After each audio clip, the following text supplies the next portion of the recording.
네, 오늘 한 달에 한 번씩 이렇게 또 우리 찾아뵙는 영어 성경 강의 시간이 돌아왔습니다. 예, 오늘은 100강하고도 102강이 오늘 순서가 되었는데요. 제목은 변함이 없이 주 예수여 오시옵소서. 예, 그 제목으로 오늘 13번째 시간을 맞습니다. 13번째 시간이라고 하는 것은 처음 4강은 도입을 했고 이제 그 다음부터 본격적으로 강해가 진행이 돼서 이제 오늘 그 9번째 시간을 맞습니다. 예, 오늘 부제에 언약에 의한 언약적인 사랑으로라고 하는 부제를 붙였습니다. 예, 우리가 그동안 이 시리즈의 강해를 진행하는 데에는 두 가지 중요한 목적을 갖고 있습니다. 그 첫 번째는 오늘날 이때를 살아가고 있는 그리스도인들의 정체성에 대한 문제에 있어서 우리는 누구인가 하였을 때 성경에는 다양한 그리스도인의 정체성을 나타내는 표현들이 등장하죠. 그러나 주 예수여 오시옵소서라고 하는 그 주의 재림을 우리가 주제로 생각하는 이 부분과 관련한 우리 그리스도인들의 아주 중요한 아이덴티티, 그 정체성이라고 하는 것은 다름이 아니라 바로 예수님의 신부들인 겁니다. 두 번째는 그러한 신부들의 신부다움이 무엇인가? 우리가 거기에 관심을 갖는 것이죠. 우리는 누구인가? 그리스도의 신부들이다. 그렇다면 그리스도의 신부의 신부다움이라고 하는 것이 무엇일까? 오늘 그거를 우리가 계속 조명해 가고 있는데요. 특별히 오늘은 언약과 관련하여 이 내용을 나눌 겁니다. 제목이 좀 특이하게 붙여놨는데 부제를요. 언약에 의한 언약적인 사랑으로 이렇게 되어 있죠. 그리스도의 신부가 생겨나게 된 결정적인 그 원인은 언약 때문에 그리스도의 신부가 태어난 겁니다. 그 배경에는 언약의 문제가 있어요. 그리고 그리스도의 신부의 신부다움이라고 하는 것을 우리가 추적할 때에도 거기에도 언약과 관련이 이어지는데 그거를 어떻게 표현할 수 있냐면은 언약적인 사랑으로 살아가는 거다. 우리는 몇 차례에 걸쳐서 그리스도의 신부다운 분이 어떤 분이 있을까라고 하는 것을 우리가 조명해 왔을 때 거의 원조격이라고 할 수 있는 인물은 바로 리브가였습니다. 리브가. 두 번째 우리가 주목했던 그 대상은 그리스도께서 나중에 오셔서 심판하실 때에 그 오른편에 분류된 양떼들. 그리고 또 한 분은 박용규라고 하는 목사님에 대한 간증을 우리가 참고하였습니다. 제가 간증 같은 거는 이제 강의 시간에 잘 잘 도입을 하지 않는데 그 간증의 내용이 워낙 성경적이어서 예, 예, 큰 은혜를 줍니다. 그래서 그렇게 이제 우리가 그들을 보면서 그리스도의 신부의 신부다움은 어떤 것들이 있을까라고 하는 것을 우리가 지금 조명해 오고 있습니다. 근데 오늘은 네 번째 경우를 이제 맨 끝부분에 우리가 이제 조명을 할 건데요. 거기는 누가복음 10장 25절부터 37절에 들어있는 저거는 다름이 아니라 선한 사마리아인의 비유입니다. 저 내용이. 그러니까 그리스도의 신부다운 그 신부의 샘플로 볼 때, 우리가 네 번째로 살펴보려고 하는 중요한 등장인물이 바로 선한 사마리아인입니다. 그래서 그런 내용을 오늘 다루게 될 터인데요. 이제 구체적인 내용을 하나씩 밟아갈 때에 다음과 같은 내용을 다루겠습니다. 첫째는 성경적 의미에 있어서 자비란 무엇인가? 지금까지 우리 쭉 살펴본 리브가, 오른편의 양들, 박영규 목사님, 이들의 삶 속에 결정적으로 보여주고 있는 삶의 내용이 한 단어로 표현하라면 다름이 아니라 바로 자비였습니다. 자비. 그래서 성경적 의미에서 이 자비에 대하여 다시 살펴보려고 합니다. 구약 성경에서는 그 자비를 인자하심이라고 표현하고 있는데, 그 내용으로 가서 우리가 지난번 살펴보았듯이 이 구약 성경에 있어서 이 자비라고 하는 것은 그 원어의 그 의미 그 자체가 신실한 사랑인데, 무엇에 따른 신실한 사랑이냐면 언약에 따른, 언약의 신실한 사랑이 바로 그것이 구약 성경이 그리고 있는 이 mercy, 이 자비의 핵심 개념에 해당이 됩니다. 그래서 그거를 오늘 다시 좀 복습을 하면서 두 가지를 더 보충하려고 합니다. 하나는, 그럼 그 언약의 신실한 사랑인데, 그러면 결정적으로 그 언약의 내용이 뭐고, 두 번째, 그리고 그 언약이라고 하는 것이 구체적으로 어떻게 성취가 되었는지 살펴보도록 하겠습니다. 그리고 다시 신약 성경에 있어서 자비를 무엇으로 표현하고 있는가로 넘어와서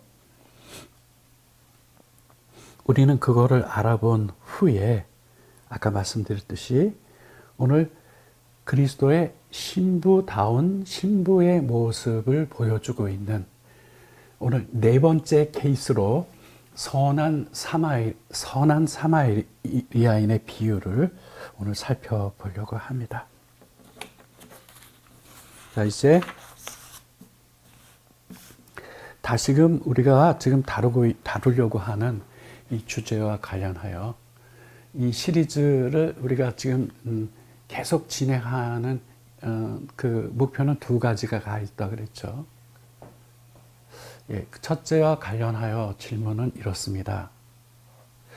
오늘날 이 시대를 살고 있는 그리스도인들 중에 과연 몇 퍼센트의 그리스도인들이 everyday life, 매일의 삶에서 자신이 그리스도의 신부라고 하는 그 정체성을 분명히 인식한 가운데 살아가고 있을까요? 이 질문입니다. 예. 아마 일주일을 쭉 돌아보아도 내가 그리스도의 신부라고 하는 인식을 갖고 살았나라고 하는 질문을 여러분 각자에게 한번 던져 보십시오. 왜 이 아이덴티티, 이 정체성이 왜 중요하냐 하면, 이 정체성이 제대로 세팅이 되면 하나님께서 우리에게 허락해 주신 이 소중한 시간과 에너지와 그 모든 것들을 허비하지 아니하고 참으로 열매 맺는 삶을 살 수 있기 때문에 그렇습니다. 그 아이덴티티, 내가 누구인가라고 하는, 특별히 주의 재림이 불어난 그 말세의 끝을 살고 있는 우리로서 그리스도의 신부라고 하는 이 정체성보다 더 긴급하고 중요한 것은 없을 겁니다. 과연 몇 퍼센트의 그리스도인들이 매일의 삶을 나는 그리스도의 신부야 라고 하는, 그래서 나는 지금 다시 오실 신랑 되신 예수님을 맞이할 준비를 하는 삶을 살아가야지 하는 그런 마음으로 살고 있을까요?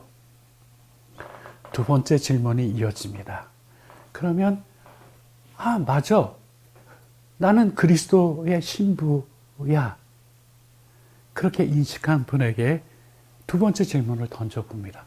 그러면 여러분, 그리스도의 신부의 신부다움은 뭘까요? 그게 이제 두 번째 질문에 해당이 되는 거고,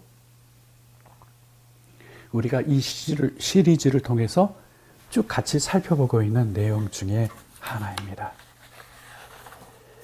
오늘 첫 번째 살펴볼 내용은 지난 강의 너무나 중요한 내용들을 우리가 살펴보았기 때문에 다시 말씀드리면, 구약에 있어서 자비라고 하는 것을 어떻게 세팅하고 있는가, 신약에 있어서 이 자비를 어떻게 이해하고 있는가.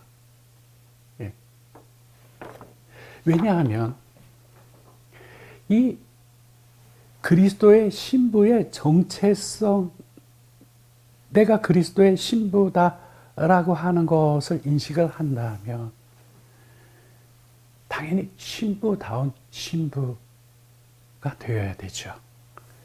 그랬을 때 가장 먼저 우리가 귀 기울여야 되는 중요한 그 포인트가 뭔가 했을 때, 우리 지난 강해를 통해서도 쭉 살펴보았듯이 레베카에게서 보이고 오른편 양떼들에게서 보이고 박영규 목사님의 간증에서 보이는 이 공통된 동일한 흐름을 우리가 보는 것이죠. 그건 다름이 아니라 바로 자비죠. 자비. 그래서 구약 성경이 말하는 자비와 신약 성경에서 말하고 있는 자비를 오늘 다시 복습을 하려고 합니다.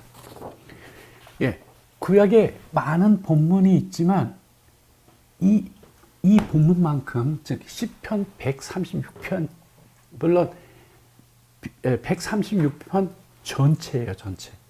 전체인데 대표적으로 저 이제 1절을 우리가 살펴보는 건 이렇습니다. 여호와께 감사하라. 그는 선하시며 그 인자하심이 영원함이로다.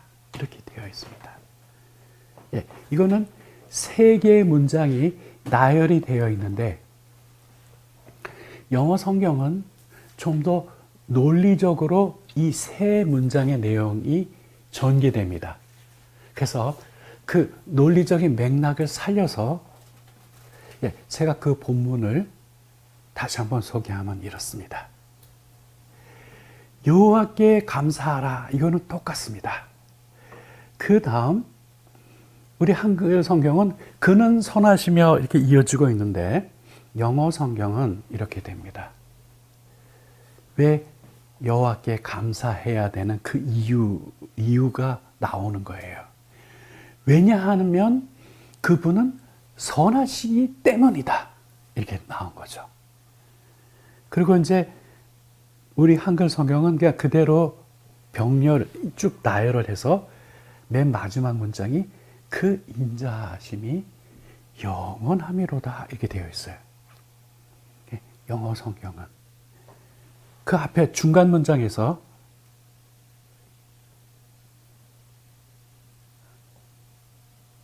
하나님께 여호와께 찬양하라라고 해놓고 왜 그래야 되냐 하면 그분은 선하시기 때문인데 그분은 왜 선하시느냐 했을 때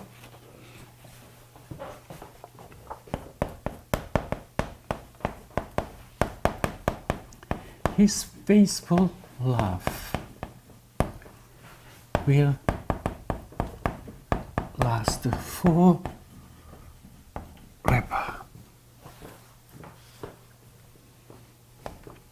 그분의 신실한 사랑이 forever, 영원토록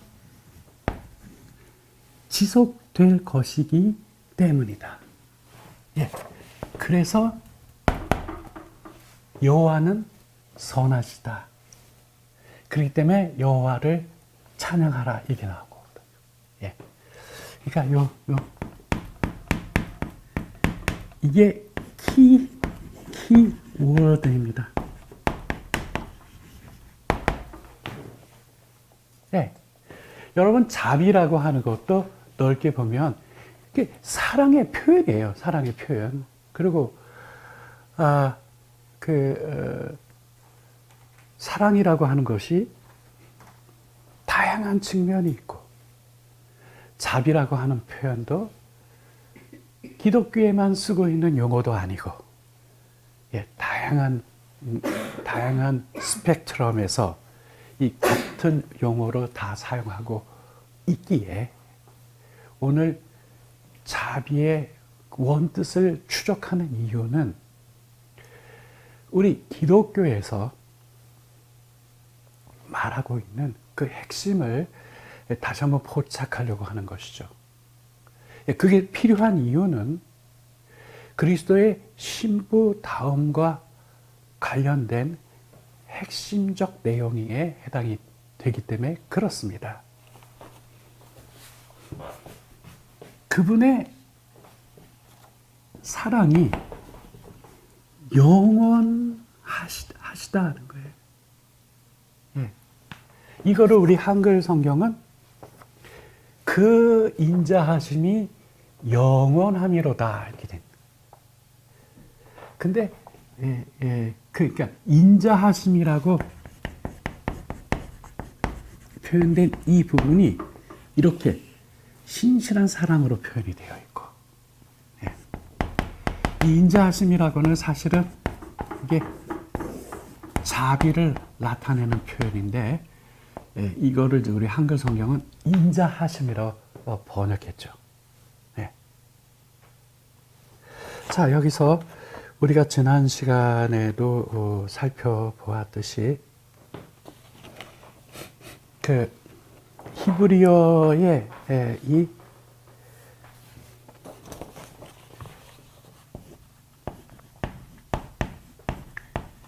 세시드가 바로 시편 136편 1편, 즉 그 인자하심이라고 하는 걸 표현하고 있는 히브리어가, 예, 바로 이 세시드예요. 이거를 전체적인 문맥을 찾지 않고 이 단어의 직접적인 뜻은, 예, 영어 표현으로는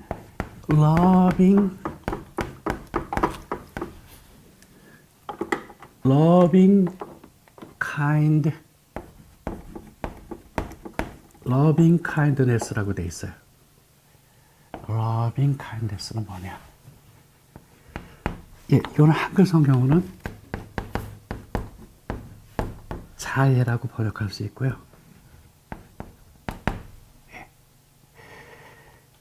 그러니까 이 히브리어의 예, 직접적인 문자 그대로의 의미는 loving kind, 예, 자애인데 자애라고 하는 거는 자비로운 사랑이잖아요. 예. 근데 이거 가지고는 이 시편 136편 1절에서 설명하고자 하는 내용의 70%밖에 담아내지 못합니다. 예. 예. 이 히브리어 자체는. 근데 이 전체적인 내용의 문맥을 충실히 반영해서 영어 성경으로 이 부분을 번역할 때 여기에 뭐가 등장하냐면 이게 등장합니다. 페이스북. 예, 이게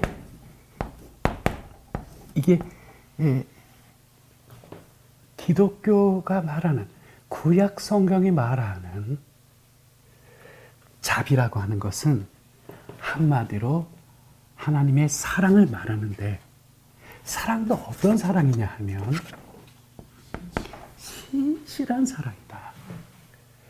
근데 이 faithful이라고 하는 거가 for what? 무엇에 신실한 거냐? 예. 언약에 신실한 사랑인 거예요. 예. 이것이 다른 종교와 완전히 차원을 달리하는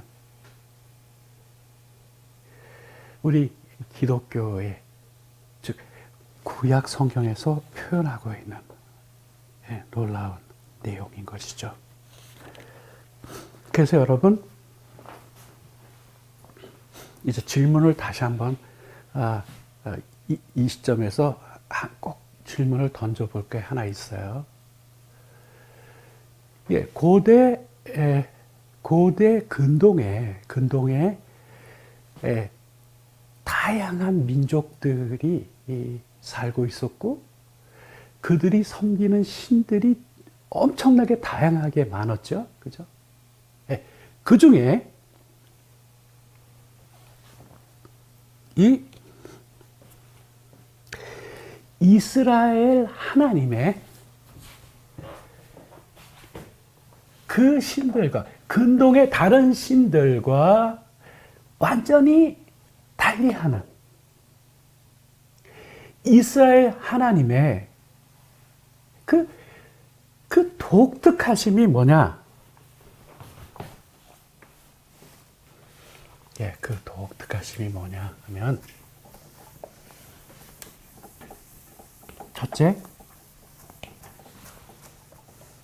네, 구약의 그 하나님이 그 근동의 다른 신들과 전혀 다른 그 독특하심이라고 하는 것은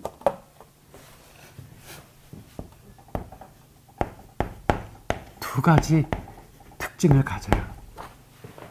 네, 그래서 그거를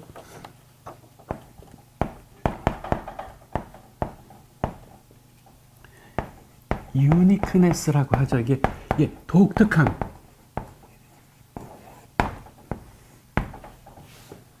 예, 독특함인데 두 가지. 예, 첫째는 뭐냐 하면은 첫째는 특정한 민족과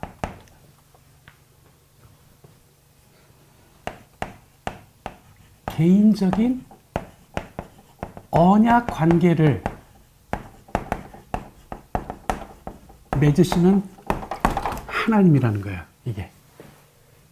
예, 여러분 특정한 민족 누구죠? 이스라엘.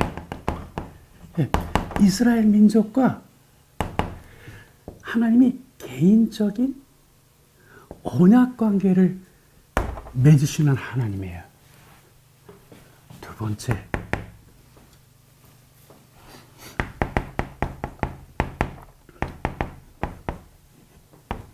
그분은 신실해요. 무엇에? 자신의 promises, 자신의 약속, 언약을 맺으시잖아요. 그리고 그 언약에 신실하신 거예요. 네. 이게 고대 근동의 다른 신들과 전혀 구별되는 여호와 하나님만의 독특한 예요. 그래서 이 구약 성경이 세팅하고 있는 이 자비라고 하는 것은 사랑인데 무슨 사랑이냐? 신실한 사랑이고, 그리고 이 신실한 거는 뭐에 대한 신실함이라냐면은 언약에 대하여 신실한 사랑이라고 하는 것이죠. 이제 이어지는 내용들을 제가 두 가지 더 소개하겠지만, 그 내용은 오늘 그 부제에 붙여놓은 이거와 관련이 있어요. 언약에 의한. 다시 말씀드리면,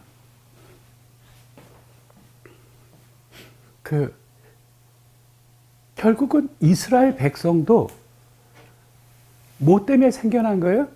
하나님께서 그들과 언약을 맺으시기 때문에 다른 민족하고 비교할 수 없는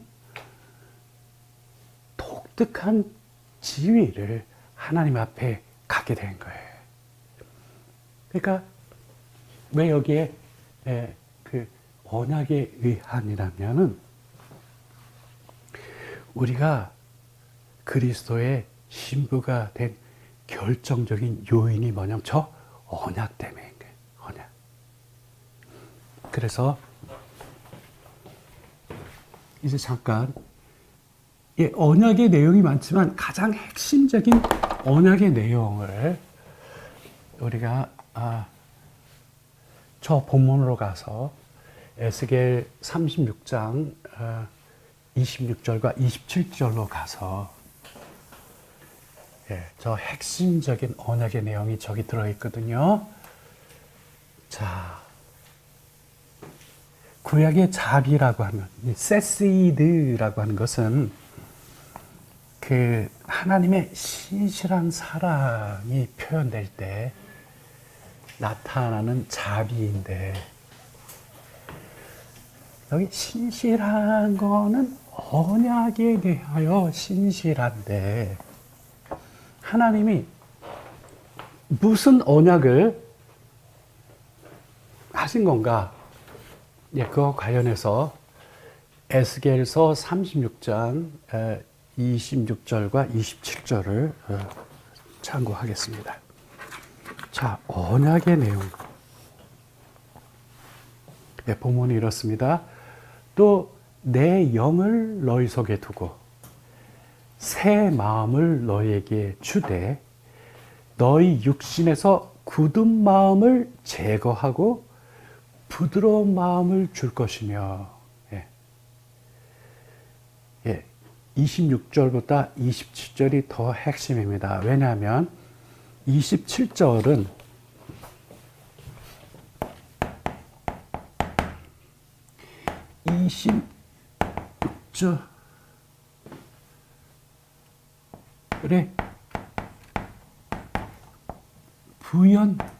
부연 설명이기 때문에 그래요.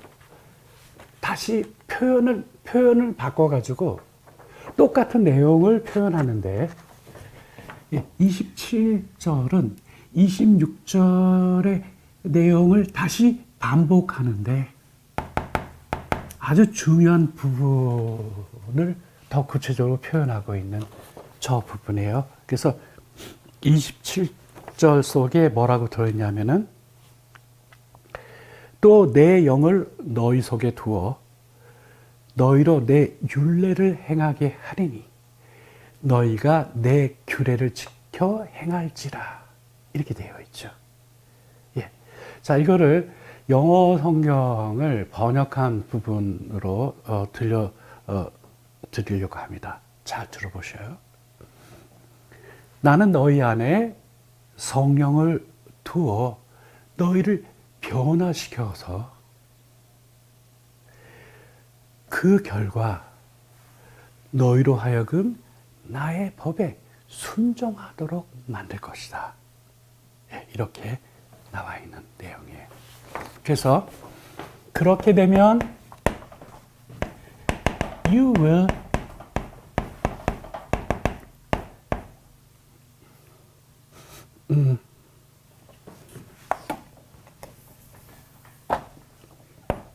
carefully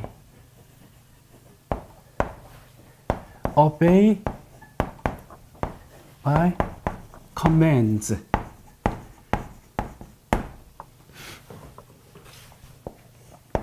자, 그렇게 하게 되면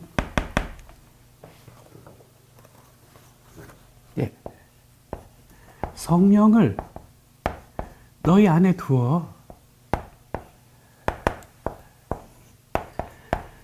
너희를 변화시켜가지고, 예, 이거 이제 26절의 내용을 정리하는 겁니다. 변화시켜가지고 법에 순종하게 할 것이다 하고 이제 27절로 27절에 예, 전반절 부분이고 이제 이거를 다시 후반절에서 한마디로 정리, 한마디로. 그렇게 되면 즉 성령께서 나의 성령을 너희 안에 두면 예, 그런 거죠. 그렇게 되면 너희는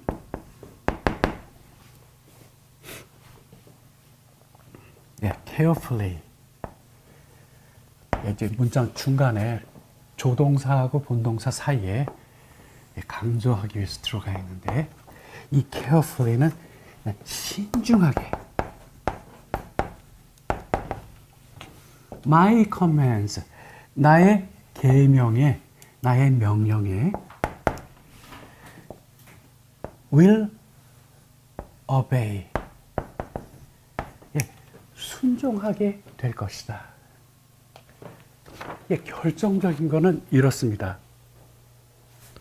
우리가 하나님께서 우리에게 주신 명령에 계명에 순종하는 이 일이 우리 힘으로 됩니까? 안 됩니까? 안 돼요. 네, 안 되기 때문에 이 내용이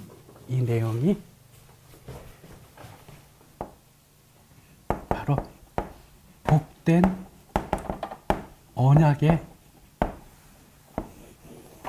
언약의 내용인 거거든요, 이게. 네. 그렇게 하시겠다라고 하는 거예요.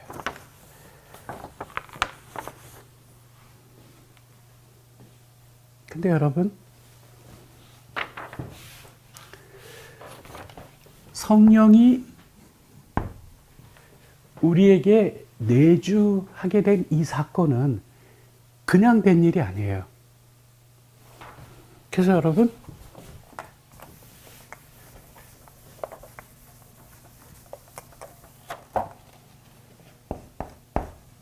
그것들 다음과 같은 거 때문에 다음과 같은 거를 통해서 예수 그리스도는 하나님 아버지께로부터 성령을 너희에게 보내어 주실 수 있었다 하고 이 대의가 받은 게 있어요.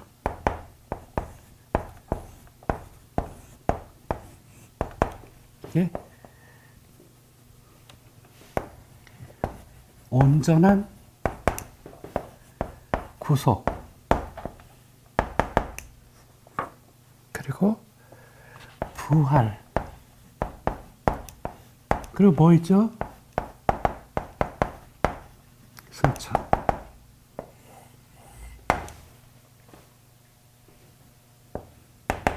예, 이와 같은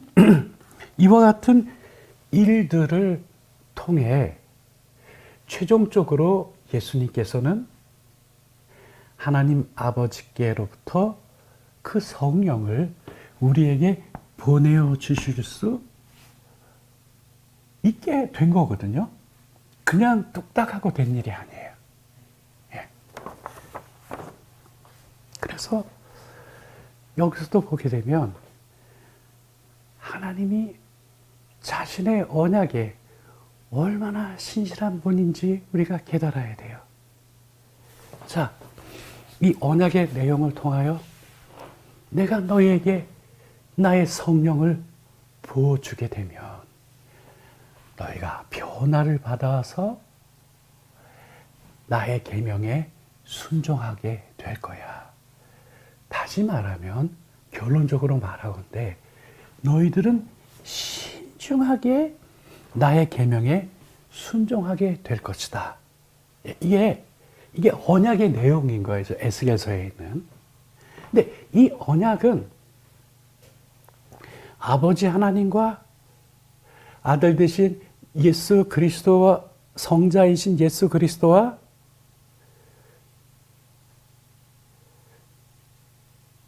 그러면 이제 성령으로 이어지지만은 이 두 분이 얼마나 자신이 하신 저 언약에 신실하게 이 과정을 진행해왔는지는 우리는 이제 너무나 잘 아는 거예요.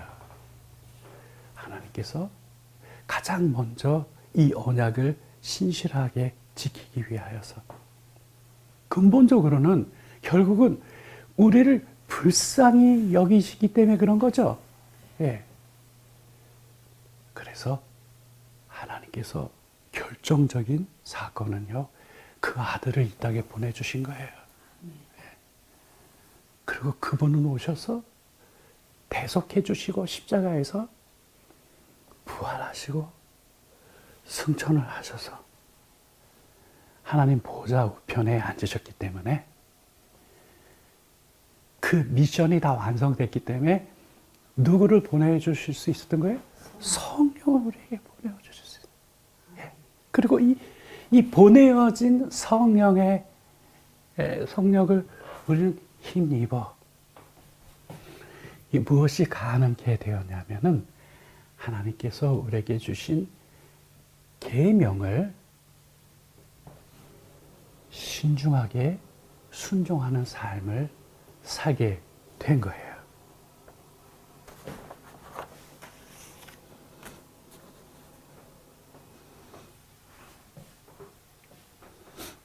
네, 여기서 이 언약의 배경을 이루는 결정적인 장면 하나를 우리가 여기서 분명히 알고 갈 필요가 있는데요. 가정을 해봅시다.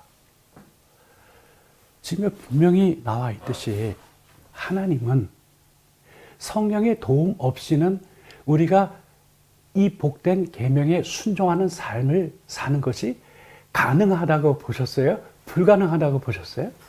불가능하다고 보신 거예요. 그 때문에 여러분, 타락한 인류는 이 도움이 없이는 하나님 앞에 의롭게 되는 이 일이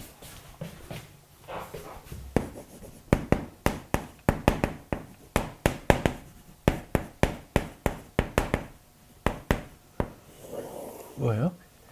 미션 임파서블. 불가능한 일이에요. 불가능한 일이에요. 그래서 로마서 3장 20절에는 정확하게 뭐라고 표현하고 있냐면, 그러므로 율법의 행위로 그의 앞에 의롭다 함을 얻을 육체가 있다 없다? 없다. 네, 없어요. 왜 그렇죠? 그 율법을 율법을 지킬 수가 없어요. 그 미션 임파서블이에요. 그래서 로마서 3장 20절 맨 끝 부분에는 그 율법이 하는 기능을 분명히 합니다. 자, 율법을 지키고 행할 수 있는 능력이 있습니까? 없습니까? 없어요. 그럼 왜 율법을 왜 주셨느냐?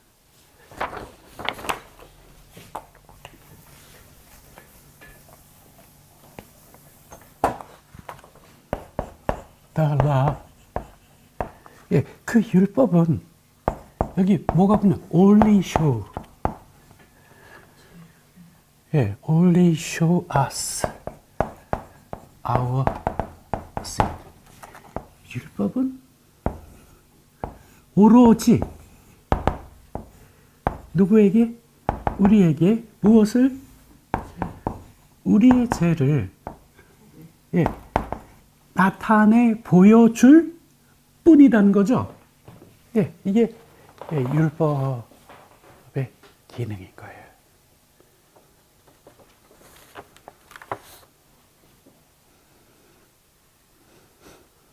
예, 그래서 언약의 중요한 내용은 결국은 궁극적으로 뭐죠? 우리에게 성령을 보내어 주셔서 순종하는 복된 삶을 살게 하시겠다는 거잖아요. 그죠? 예. 근데 그 언약에 하나님과 성부 하나님과 성자 하나님은 너무나도 신실하셨죠? 신실하게 그 언약을 지키셨어요. 왜? 우리를 불쌍히 여겨 주셨기 때문에. 왜? 우리를 사랑하시니까. 예, 이런 부분을 우리가 이제 지난 101강에서 살펴본 것 중에 조금 더 보충을 하고요.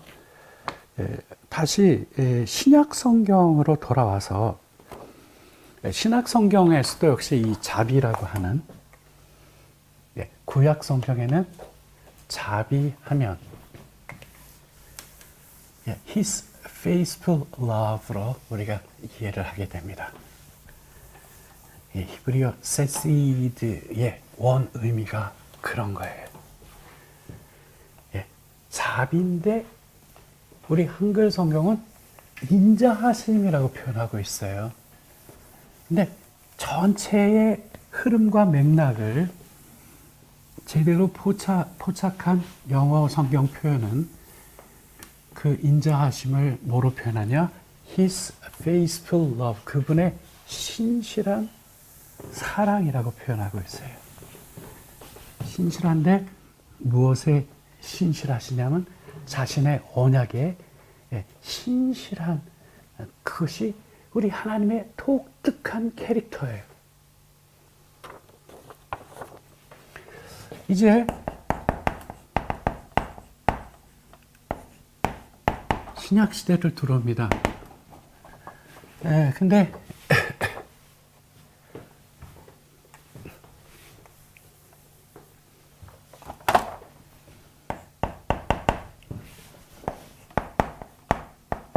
구약 시대가 있었고 신약 시대가 이제 펼쳐지기 있어서 이 중간의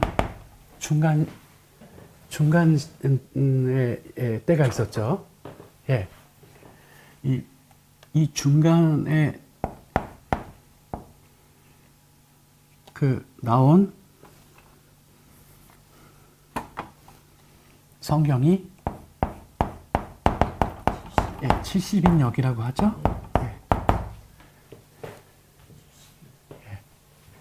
신약 시대의 mercy라고 하는 것은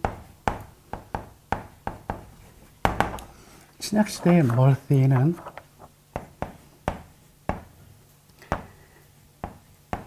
엘리오스예요. 엘리오스.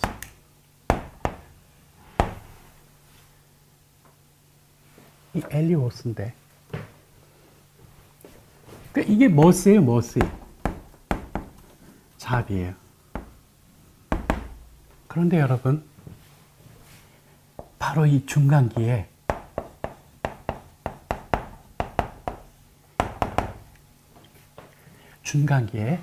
이 헬라어가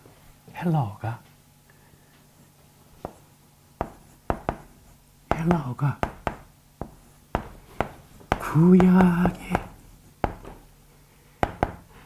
구약의 히브리어의 세례를 받아요. 세례.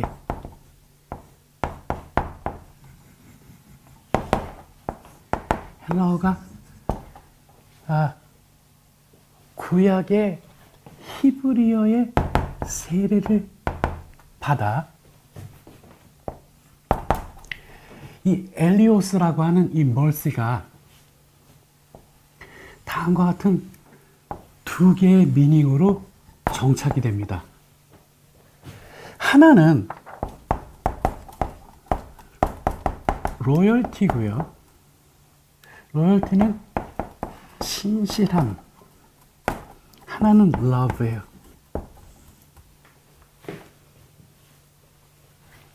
머시라고 하는 거는 사랑과 같이 관련이 있는, 원래 일반적인 그 헬라어에서는 엘리오스의 미닝이 그냥 머시나 러브일 뿐이었어요. 그런데 이 70인역이 발간되는 과정에서 헬라어가 구약의 히브리어의 세례를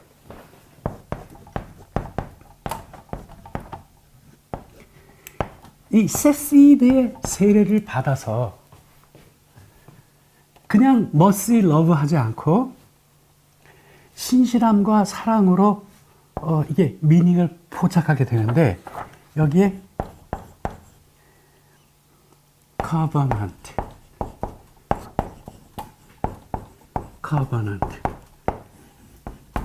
무슨 신실함이에요? 예, 언약적인 신실함. 사랑인데 무슨 사랑이요? 언약적 사랑을 말해요. 예. 그래서 지난번에 제가 백강의 특집을 하고 백일강에서도 제가 반복을 했지만 저는 자비가 불교의 세례를 받은 자비를 저는 불교의 세례를 씻어내고 기독교의 오리지널한 자비와 비교를 했잖아요. 예? 예. 오히려 불교가 생겨나기도 전에 그 자비라고 하는 것은 하나님의 고유한 성품 속에 이미 존재했던 것들이에요. 예. 근데 그게 불교의 세례를 받은 자비가 있었어요. 근데 여러분, 불교에서 말하는 자비는 그 자비를 베푸는 대상을 바라보는 그 눈길이 친구로 보지만 우리 예수님은 누구로 봅니까? 형제로 보잖아요. 형제. 예. 친구는 아무리 친해도 남은 남인 거예요. 근데 예수님은 형제로 보시잖아요. 형제로. 예. 그 다음에 이제 두 번째 그 감정을 말하고 있는 것도 불교는 그냥 불쌍히 여기고 안 됐다는 그 정도잖아요. 근데 우리 예수님은 참으로 불쌍히 여기시는 거예요. 예. 그러니까 그거를 비교를 함으로 인하여 기독교의 자비가 더 근원적이고 오리지널한 거며 그게 하나님의 성품에 있고 우리 주님의 성품에 들어있는 것이다라고 하는 사실을 보여드리므로 머시의 자비에 대한 불교적인 세례를 씻어낸 바가 있습니다. 자, 여기도 마찬가지로 이 중간기를 지나면서 하나님은 섭리하신 거예요. 만일에 이 70인역이 없었으면 신약성경을 기록할 때 이 너무나 중요한 이 엘리오스를 여기에 커버넌트가 장착이 안 됐을 거예요. 근데 커버넌트가 장착이 돼요. 네, 엘리오스에. 예. 언약적인 신실함이고 그 언약적인 사랑인 거예요.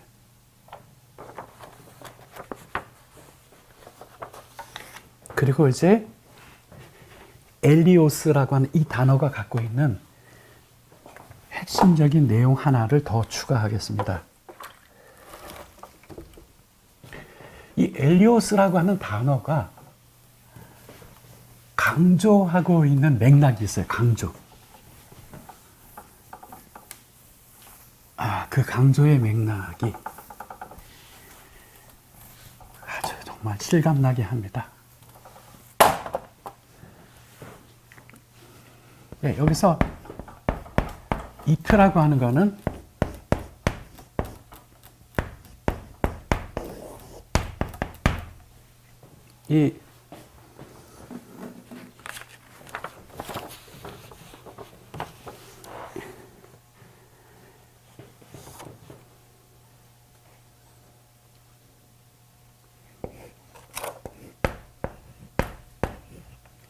이 엘리오스를 받은 건데요. 이 엘리오스라고 하는 단어는 70인역에서도 그렇고 신약 성경에서도 이 엘리오스라고 하는 거는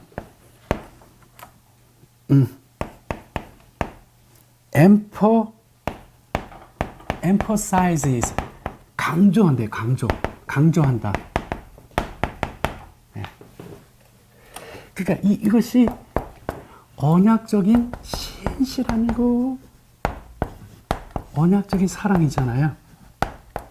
이게 표현되면 이게 자비로 나타나는 거예요. 그런데 이 단어가 강조하는 게 있어요. 강조. 뭘 강조하냐 하면은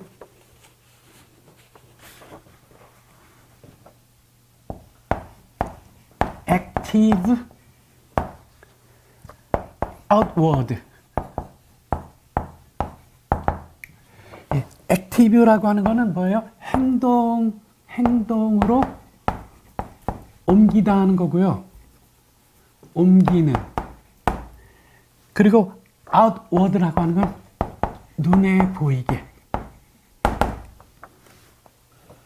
눈에 보이게 행동으로 옮기는 demonstration. 나타내 보임. 여기 전제는 mercy, 자비를 나타내 보임인데 어떻게 나타내 보입니까? 눈에 보이게 행동으로 옮겨서 나타내 보이는 것을 강조해요. 그러니까 단순히 불쌍하구나라고 느끼고 그거 참 안 됐다. 여기에서 그치지 않는다는 거죠. 눈에 보이는 행동으로 옮겨간다는 거예요. 이거를 강조해요. 이거를. 그러니까 여러분, 하나님도 타락한 우리 인류를 불쌍히 여기셨잖아요. 그렇죠? 근데 그냥 그 참 안 됐다라고 쯧쯧하면서 그냥 그걸로 그만두셨습니까? 아니면은 구체적인 행동에 조치를 취하셨어요? 조치를 취했어요. 어느 날 갑자기 내가 이렇게 하겠다라고 한 것도 아니라 먼저 우리에게 무엇을 약속하시죠? 언약을. 우리와 언약을 맺으시고 약속을 하시고 그리고 그 약속에는 신실하신 거예요.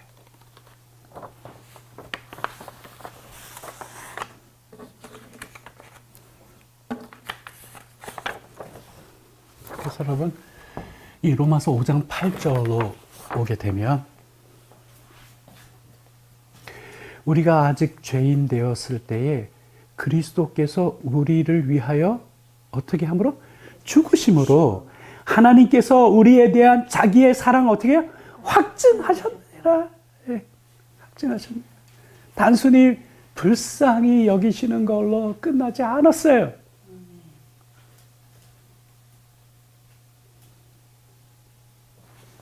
active outward.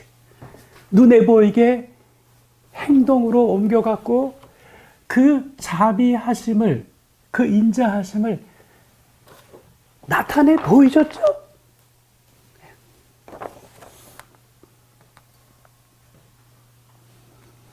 자, 이제 결론을 맺어야 될 때가 됐습니다. 자, 우리는 지금까지 구약에서의 그 자비의 의미가 어떻게 세팅이 되어 있었고, 또 신약 시대에도 여전히 그 흐름이 이어져서 엘리오스라고 하는 단어에 원래 갖고 있던 미닝 앞에 커버넌트가 붙어가지고 언약적인 신실한 언약적인 사랑이라고 하는 사실을 우리가 확인하면서 이 엘리오스가 아주 강조하고 있는 그 포인트가 그냥 느낌으로 불쌍하다고 느끼고 끝나는 게 아니라 눈에 보이는 행동으로 나타내 그거를 나타내 보이는 거를 강조한다 그랬잖아요. 예. 그래서 여러분, 그래서 지난 시간에 제가 소개해 드렸듯이 이 genuine love, 이 참된 사랑이라고 하는 것이 always, 이게 항상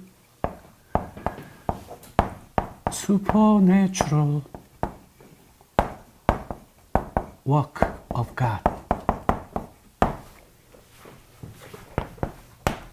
참된 사랑은 항상 하나님의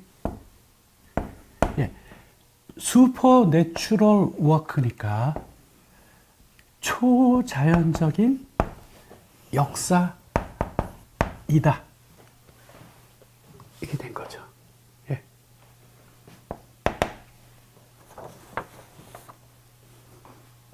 여러분, 이 참된 사랑이라고 하는 거는 박용규 목사님의 간증의 표현으로 바꾸면 이 사랑은 천국이 기억하고 천국이 기념하는 사랑이죠. 예. 이것은 하나님의 언약에 충실한 그 사랑의 발현으로 말미암아 베풀어진 자비인 거예요. 내용이. 예. 그래서 여러분, 우리가 살펴봤던 리브가가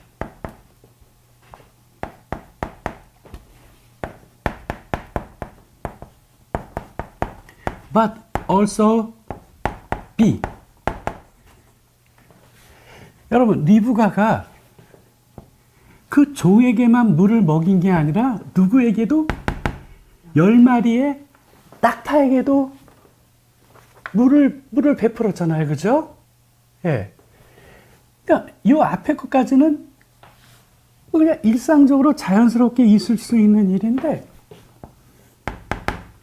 이 낙타 10마리에게 물 먹이는 일이 그 장난이 아닌 일이었는데 그거를 한 거는 슈퍼내추럴한 일이 발생한 거고, 저 슈퍼내추럴한 일은 성령의 감동으로 된 일이라는 거죠. 예. 뿐만 아니라 이 박은규 목사님 같은 경우에도 A뿐만 아니라 B도, 그러니까 웬만한 사람 같으면 그냥 지나갈 수도 있잖아요. 예. 근데도 자신의 옷을 벗어 주었을 뿐만 아니라 자신의 주머니에 있는 거, 그거 헌금 낼 것밖에 없었는데, 그거를 다 꺼내갖고 붕어빵을 사드렸죠? 예. 여기까지 갖고. 이거 슈퍼내추럴한 사건인 거예요.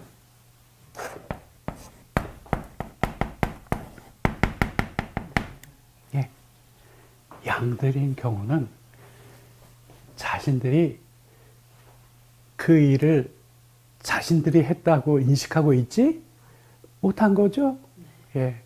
그러니까 누구에게 보이려고 한 건가요? 아니에요. 아니에요. 예. 성령의 감동으로 한 일인 거예요. 예.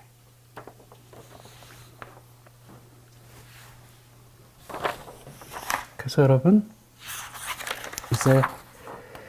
이제 정리를 해야 될 시간이 되는데요. 사실은 이 본문이 굉장히 길어서 저걸 다 살펴볼 수가 없기 때문에 오늘 이제 리브가의 케이스, 박영규 목사님의 케이스, 양떼들의 케이스를 살펴봤고 이제 저 본문으로 넘어와서 핵심만 감추리고 정리를 하겠습니다. 자, 어떤 사람이 예루살렘에서 여리고로 가는 도중에 강도를 만납니다. 그는 강도를 당해가지고 거반 죽은 상태로 쓰러져 있었습니다. 거반 죽은 상태라고 하는 것은 그냥 가만히 두면 어떻게 됩니까? 죽을 수밖에 없는 그런 상황에 처해 있는 거예요. 31절과 32절에 보면 제사장과 레위인은 어떻게 해요? 그냥 지나갑니다. 물론 그를 발견을 하긴 했어요.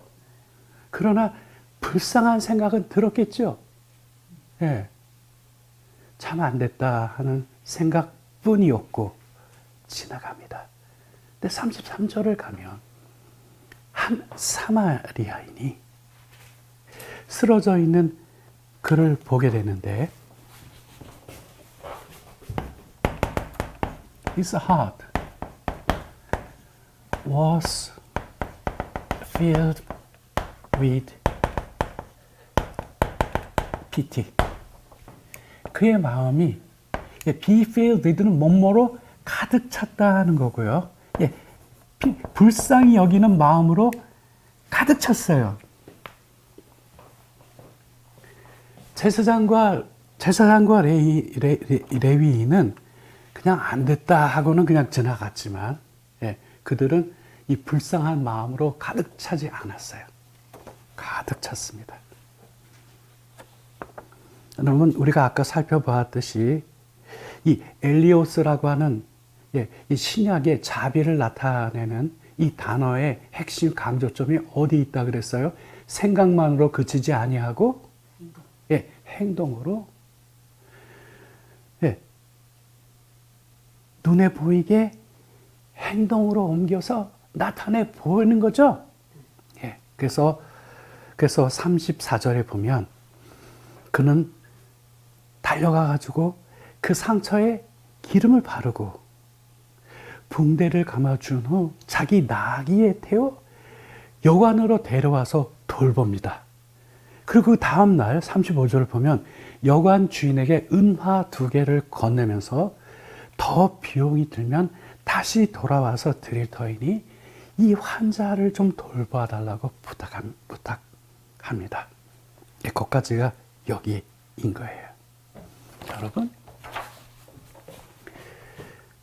가서 나도 원래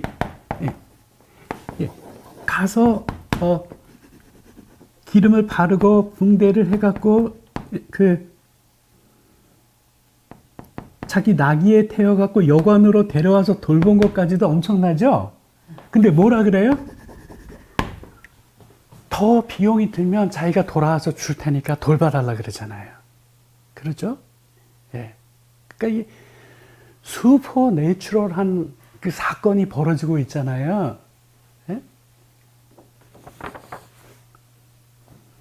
이게 참된 사랑이 발현되고 있는 거죠. 하늘이 기억하고 하늘이 기념하는 이 참된 사랑이 베풀어진 겁니다. 여러분 그래서 주님께서 이 사마리아인 앞에 무슨 표현을 붙였습니까? 무슨 사마리아인이에요? 선한. 근데 우리 지난주에 살펴봤지만 이 선한이라고 하는 표현은 예수님 자신에게도 금하신 표현이죠. 오직 하나님 한 분만이 선하시기 때문에 그런 거죠. 그런데도 이 사마리아인에게는 뭘 붙였습니까? 선한을 붙였습니다. 왜 그렇습니까? 선하신 그 하나님과 똑같이 그 언약에 충실한 사랑의 발현으로 그 어려움에 처한 이에게 자비를 베푼 거죠. 그 하나님의 성품을 닮은 거죠. 그래서 선한 사마리아인인 겁니다. 여러분, 바로 이러한 이들이 리브가처럼 박영규 목사님처럼 우편의 양들처럼 오늘 잠깐 살펴본 이 선한 사마리아인처럼